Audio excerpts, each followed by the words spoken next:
Hey guys, we are so excited to announce we are producing our own original content. Head over to The Trendy for the best DIYs, fashion tips, makeup hacks, and so much more. We are sure you're going to love it, and be sure to let us know what you think in the comment section. We love to hear from you. See you there! Before becoming the makeup guru that you are today, we're pretty sure you made a few mistakes just like the rest of us. Getting a flawless makeup application takes time, patience, and a lot of skill. And to master this art, we've all been guilty of making a few of the most common blunders. Just wait until you see the lip gloss fail makeup lovers have been committing for so many years. Stay tuned because you won't want to miss it. If this is your first time visiting our channel, don't forget to subscribe, and please give this video a big thumbs up. Today we'll be showing you 10 makeup mistakes every girl makes at least once. Concealing zits. Acne breakouts and the occasional zit are things we all have to deal with at some point in our lives. We makeup lovers know how easy it is to dab a bit of concealer or foundation on an annoying pimple in an attempt to camouflage it. But many of us have been concealing our zits in the wrong way for years. It's tempting to use the same color concealer that you use underneath your eyes to cover your pimples, but this is not the correct technique. When it comes to hiding those pesky zits, using the shade that you use under your eyes, which is a lighter shade than your skin tone, will highlight your pimple instead of hiding it. So instead, you'll want to use a color that perfectly matches your skin to conceal those stubborn blemishes. To start, wash your face thoroughly and use a natural product like tea tree oil or apple cider vinegar as a toner. These natural products will also help to shrink your pimples. Wait 15 minutes, then apply your foundation as normal. When you're done, use a fine point concealer brush and apply the concealer that matches your skin tone on and around that blemish. Blend and lightly tap the product into your skin using your finger. When the rest of your makeup is applied, make sure you set your face using some translucent powder. This way, your concealer and foundation will stay in place and cover up the redness of your zit all day long. Lip prep. When your parents finally agreed to let you wear makeup, we're pretty sure the first product you experimented with was lipstick. A lot of girls who are just getting familiar with makeup will apply their lipstick directly on their bare lips and immediately head outside to enjoy their day. But this is one of the most common makeup mistakes you can make, and we're going to tell you why. Just like the rest of your skin, your lips need to be prepped before applying any kind of product to them. If you want your lipstick to last more than a few hours without looking all dry and cakey, prepping your lips is a must. Using primer or foundation as a base on your lips will only make your lips look more crusty. So instead, makeup artists suggest you prep your pout with a light facial moisturizer and let it soak in while you do the rest of your makeup routine. After a few minutes, you can apply your lipstick as normal. The added moisture from the lotion will ensure your lipstick doesn't wear off. You'll also notice your favorite lip color goes on much smoother when your lips are nice and hydrated. Providing your lips with a little bit of moisturizer and TLC is one step that a lot of people skip out on, but it makes a world of difference in how your lipstick looks when you head out into the world. Blush overload.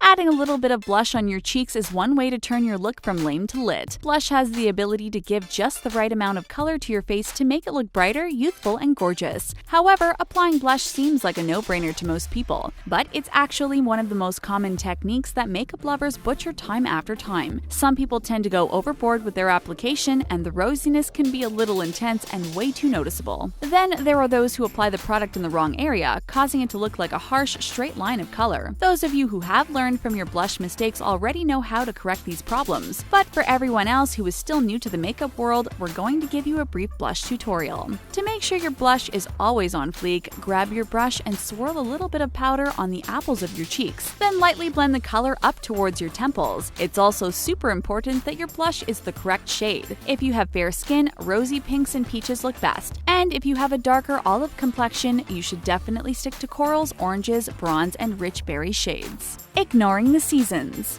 In life, a lot of people live by the motto, out with the old, in with the new. When fall and winter roll around, people store away their summer clothes and embrace sweaters and boots. But there's one thing most people fail to switch out when the seasons change, and that's their makeup. If you switch out your wardrobe at least twice a year, wouldn't it make sense to switch your makeup too? Your body and your skin go through a lot of changes throughout the seasons, from the color of your skin changing to its condition and texture. Makeup artists believe your makeup should mirror the seasons. So what does that mean exactly? Well, your skin is likely more dry in the winter, so creamy shadows and blushes should definitely be in your makeup rotation. Dark, rich hues are better for fall and winter because they create a more dramatic look that's perfect for those colder seasons. As for the summer, well, this is the time that the temperature rises in most parts of the world. It's best to stick with light powders to avoid your makeup melting down your face when it's hot outside. Also, luminescent hues like rosy pink and colors as well as shimmery colors are perfect for spring and summer. Switching formulas and colors is a way for you to keep your makeup looking up to date and your skin looking its best throughout each of the 4 seasons. Too much powder. If you don't have any powder in your makeup bag, it's kind of like eating a peanut butter and jelly sandwich without the jelly. Powder is an integral part of the makeup process, and it has the ability to set your look and prevent your skin from looking like a shiny disco ball by the end of the day. But there's a correct way to put on powder, and honestly, we've committed this makeup fail so many times we've started to lose count. The wrong way to use powder is to apply it all over your face, from your forehead to your chin. Sure, this might give you some nice coverage, but it can really build up on your skin and look very unnatural. Even if the product is translucent, you'll still want to be careful about where it's placed. Makeup artists suggest you apply the powder only where it's needed, and that's usually in the T-zone. The T-zone is named after the T-shaped area on your face. It includes the skin on the forehead, the nose, and the chin. This location is usually where excessive oiliness, pimples, and dryness occur. And this is the exact location where your powder should be applied. Using your brush, dip it into your product and tap away any of the excess powder. Then gently press it into your T-zone to get a flawless look. One line doesn't fit all.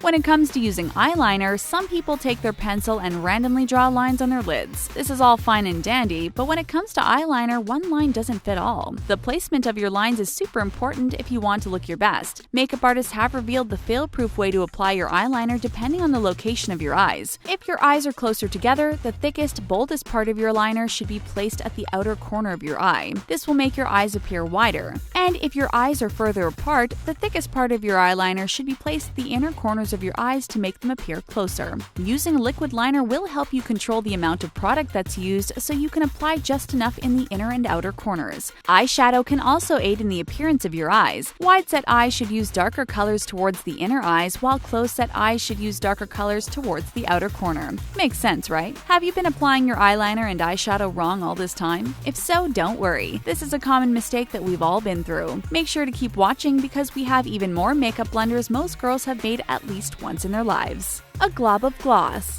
There was once a time when glossy lips were totally in. Everywhere you looked, from magazine articles to fashion runways, women were celebrating the sleek and shiny look. Makeup lovers didn't think twice about applying the product all over their top and bottom lips to give them the maximum amount of shine. So thankfully, the days of all-over gloss are long gone. The lip trend is now focused on the lips that have just a little bit of shine to them. And if you're not sure how you can achieve this look, we're here to give you the step-by-step directions. First, you'll want to follow the instructions we gave you earlier in our video on how to prep your lips. In case you forgot, you just apply a little bit of face moisturizer to your pout and let it set to keep your lips nice and hydrated. Next, apply the lip liner and lipstick color of your choice to your top and bottom lips. Then if you prefer matte and creamy textures, apply your gloss lightly in the center of your mouth. This will make your lips look much plumper. Who says you need injections to have a set of full voluminous lips? Just make sure the gloss is a few shades lighter than your lip liner to really get the maximum effect. Storage. This next makeup mistake is one that we've all made, and although we know the correct way we should be storing our products, many of us continue to commit this makeup sin day after day. If you keep most of your makeup stored in your bathroom, go ahead and hit the like button. You're like most of the people in the world who think it makes sense to keep products in the restroom. When you hop out of the shower in the morning, having your makeup waiting for you on the bathroom counter is super convenient. It also helps that most bathrooms have very large mirrors, which helps when it comes to putting on makeup. But makeup artists have warned us about the dangers of leaving our beloved items in the bathroom. When you take a shower, the steam that's emitted into the air can dry out and ruin your products. It can also make many of these items more prone to collecting harmful bacteria. That's why it's best to keep all your products in a place where there's less humidity. The ideal temperature can actually be found in your refrigerator. If you have some extra room next to your fruits and veggies, go ahead and place your products made with natural and organic ingredients right next to them to prolong their shelf life. Who cares about the confused looks you'll get from your family or your roommates when you head to the fridge to retrieve your makeup? Just simply simply explain to them the reason why your cream shadow is chilling next to the cucumbers. We're sure they'll understand. Filling in brows. Thanks to supermodel Cara Delevingne, the world became obsessed with bushy eyebrows. For those of us who are lacking hair in the brow department, there are some quick fixes to get them to look fuller. There are also various eyebrow pencils and powders on the market to give you the type of brows that you desire, but a lot of people have made some major makeup mistakes on their quest to have perfect eyebrows. We admit we were guilty of this makeup faux pas too. It consisted of filling in the brows with one color all over from beginning to end. This causes them to really stand out and appear to be a bit unnatural. Thankfully, makeup artists have schooled us on the proper way to fill them in without creating such a harsh line. The correct way is to use multiple colors, starting with a darker shade. Place your index fingers where your eyebrows start and then begin using the darker shade to create your arch. Then you can use your lighter shade to fill in the rest. Finally, use an eyebrow brush to help you set your brows in place perfectly. Using a light and dark shade will give you brows a softer look. It will also tone down the overall intensity of your brows, and brushing them out when you're all done will make them look much more natural. Setting concealer.